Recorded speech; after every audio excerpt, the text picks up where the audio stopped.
Hello there, everybody. I'm Mel Allen, and this is Baseball Collector.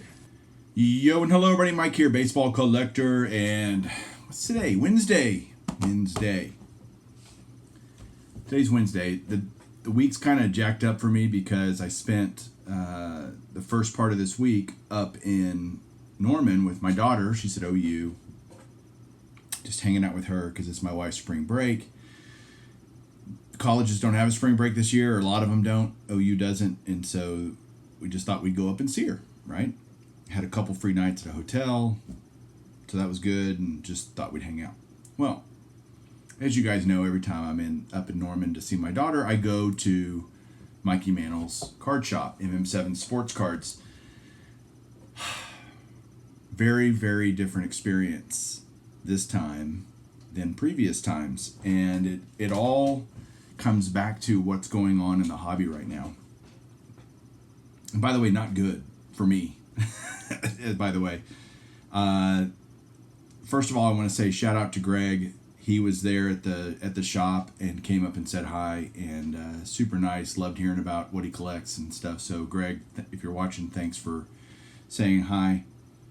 But my experience was weird. I talked to them about, they were at the Dallas Card Show, and if you've been watching YouTube and seeing any videos of the Dallas Card Show, it was ginormous.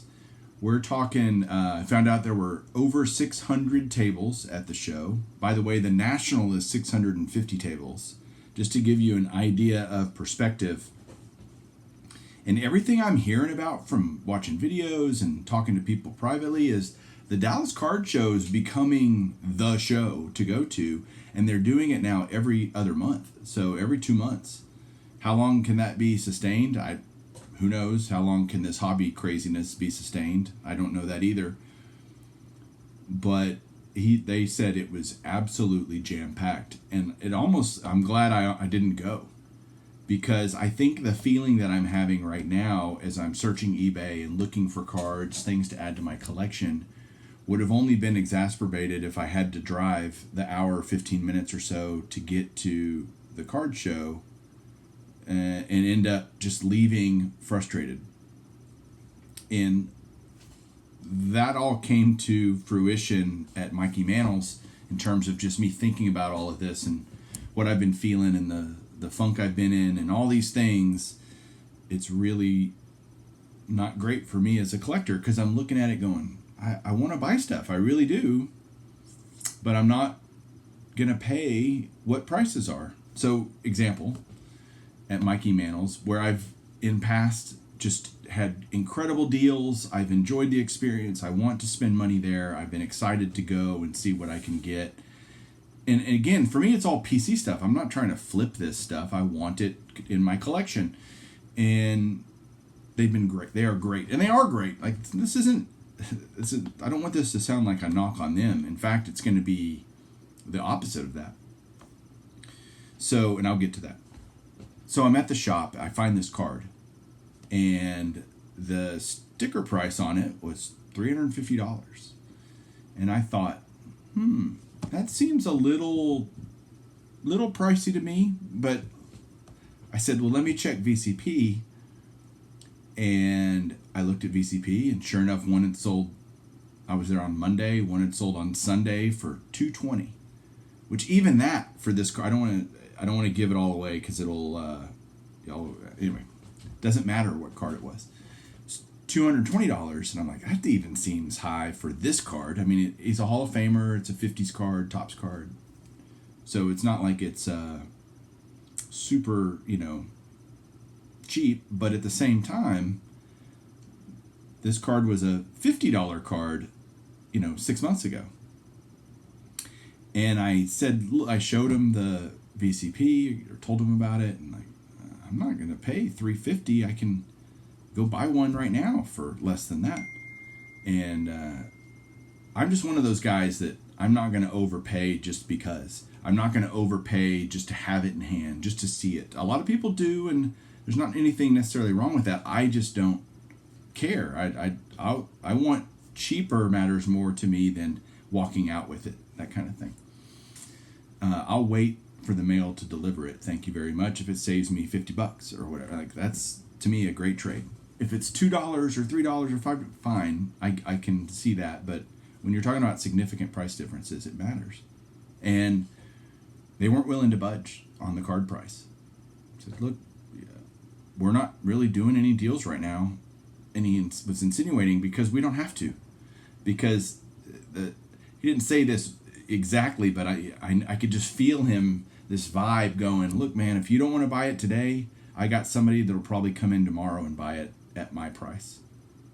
And where that scares me is thinking about the National.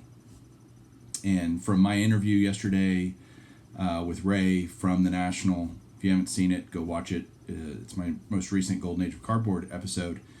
And although he was, not exactly forthcoming with, tons of information, it does sound like there's going to be a National. And I have a feeling that this, if the hobby stays as hot as it is, it's just going to keep going. Like this idea that people can ask what they want and there's going to be a sucker that comes along and pays it. That's going to maintain this hot. Like it's going. I think that it's just a attitude, I guess, that's going to be around for a little while. And as a collector that wants to buy things, I'm sad because I simply am not willing to pay those prices. I get it. It's my own. I can choose to pay it or not, right? He can. And here's where I'm going to be complimentary of any dealer, even Mikey Mantle's. It's their card. They can ask whatever they want for it. It's their card. They can price it however they see fit. I have zero problem with that. It just doesn't mean I'm going to be the guy that buys it. And good for them. Every seller, every dealer, everybody should try to get as much money for their cards as they can. As a buyer, I want to buy them as cheap as I can. So there's always this natural conflict / one-upsmanship of trying. I want to get a good deal. They want to get a good deal for their stuff. So there's always that back and forth. And at the National, that happens a lot. I mean, I don't pay sticker for anything. I'm always dealing. I'm always trying to get stuff cheaper and bundle things together and whatnot. And I just don't think this year, again, assuming the hobby maintains its frenzy, then their deals will be very few and far between. So, it's funny. I was looking, and I'm looking on eBay, and I'm just getting frustrated. I'm just getting very frustrated looking, going, cards that would be hard pressed to spend $20 on, or $40, $50, $60. And I'm like, man, I'm priced out for now. Keyword there. And so you have to shift focus. And I think Dave said it. And of course, Eric has said it. You got to cast a wider net, right? You got to think outside of what you might normally collect. If you have a focus, you either might have to stand pat, wait, kind of this out, because this worm will turn. It just may be a while. Luckily, again, if you guys have heard me say, I have plenty of projects to keep me busy and occupy my funds. So I don't have a problem spending money. I just want to spend it. I'm just spending it in different places is all. And I'm going to show some of that stuff today that I've gotten and how I've been spending my money differently. You guys have seen some of it, or none of this stuff, but the same idea.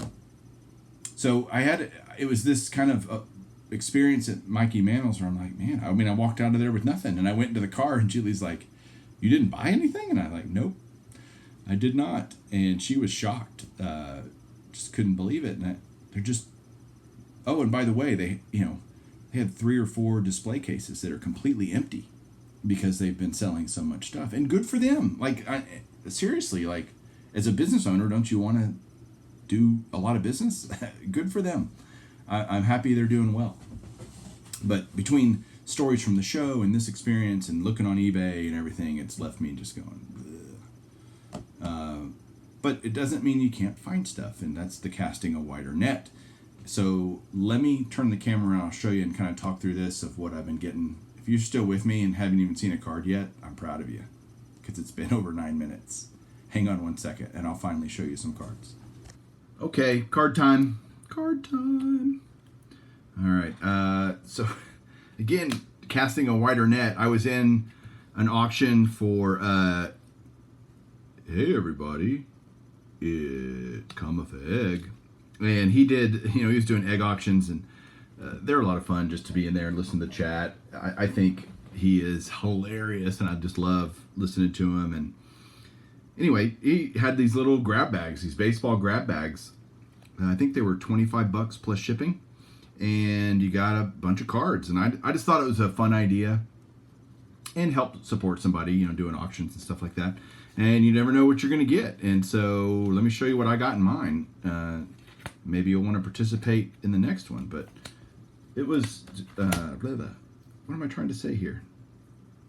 I mean, in terms of value, I don't even know really, but it was just fun, like more than anything.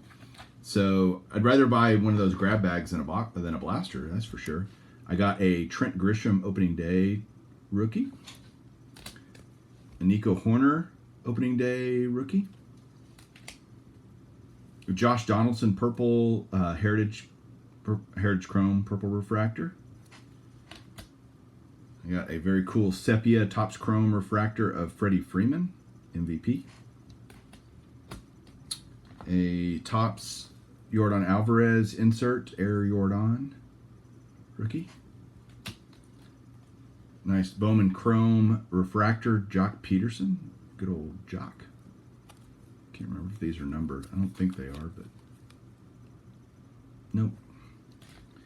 Got a couple of 1990 rookies, Sammy Sosa and Juan Gonzalez. Got a Bowman Platinum Noah Syndergaard. And each grab bag came with a few hits. This one had a Steve Finley Game Day Souvenirs from 04 Donruss Studio. Had an autograph of Dylan Maples from the Cubs. Rookie auto. There you go. And a nice Sweet Spot Swatches Jeff Bagwell jersey card. Hall of Famer. So yeah, I love stuff like that. That was just fun, Never know what you're going to get, that whole thing. And good job, Egg. I like it. I'd like to do more of those. I'd like to see you do more of those. Those were fun. All right. So I told you guys casting a wider net, and I've been, doing a lot more autos lately because, again, I don't think they have really seen the same frenzy. In fact, what's funny is some of the slabbed autos you can get of player era cards for Hall of Famers, you can buy them slabbed and autographed. Let's say a 1976, Billy Williams or something. You can buy a slabbed autographed version of that card cheaper than you can buy a PSA 8. And that just doesn't make any sense to me. Like, my brain just can't get that. But hey, today's, hobby is just nuts. But I have been working on a run of this guy, Fergie Jenkins, former Texas Ranger, Hall of Fame pitcher from Hamilton, Ontario, I think. Is that right? Canadian Mike he's going to kill me if I don't know. I can't even read that. I'm so old. Yep, Hamilton, Ontario. Wait. Let's get some more light. Let's see if I can read this. Chatham, Ohio, or Ontario. Damn it. Well, Chatham, Ohio, or what did I just say? I can't remember. Fergie Jenkins, 82 Topps. 81 Donruss, Fergie Jenkins. 81 Topps, Fergie Jenkins. So I'm almost done with the Fergie Jenkins run, honestly. There's a 78 Topps on the Red Sox. So I'm getting pretty close on that. And then I bought a card from Garrett through Sean Tiford. It was kind of a weird deal. But I got it from Sean Tiford. He sent it to me. And he also included a great bonus card. I love bonus cards. Nice 74 Topps Jeff Burrows, which I think Jeff Burrows won the MVP he was the first MVP winner for the Rangers in 74. So that's super cool. Thank you, Sean. But the card I bought was this bad boy right here. Cal Ripken Jr. autographed rookie card. And, autographed Hall of Fame rookie cards is something I've kind of been getting into because, again, I think relatively speaking, they're shockingly undervalued. And pick this bad boy up. I've been wanting this for a while. I'd rather have his 82 Topps traded, but I'm not going to. I mean, this is a great autograph, nice long signature. He's got a much more abbreviated signature a lot of times, so I love the longer, more, spelled out signature, and it's slabbed up, so that's perfect. Love it. And then I got a couple more bigger things, bigger in terms of size, but I got this Great Moments Prez Steel of Whitey Ford. And so just to give you, this was $35. Yeah, I'll do that. Beautiful, big old postcard of Whitey Ford. That's great. And then I got another Amazing Spider-Man. Let's see if I can't get this to show up a little better. It's a number 66. It's got Mysterio on it. It's in, I would call it, fair condition. I'm trying to buy most of these graded, but it's getting a lot pricier. So if I see a decent copy that's raw, I'll pick it up, and this was definitely the case on this one. I think I'm down to 65 or so that I need for the whole Amazing Spider-Man run, so I'm just kind of knocking them off a little bit at a time. So there's that one. That's it for today. Thanks everybody for tuning in. We'll talk to you later. Keep collecting.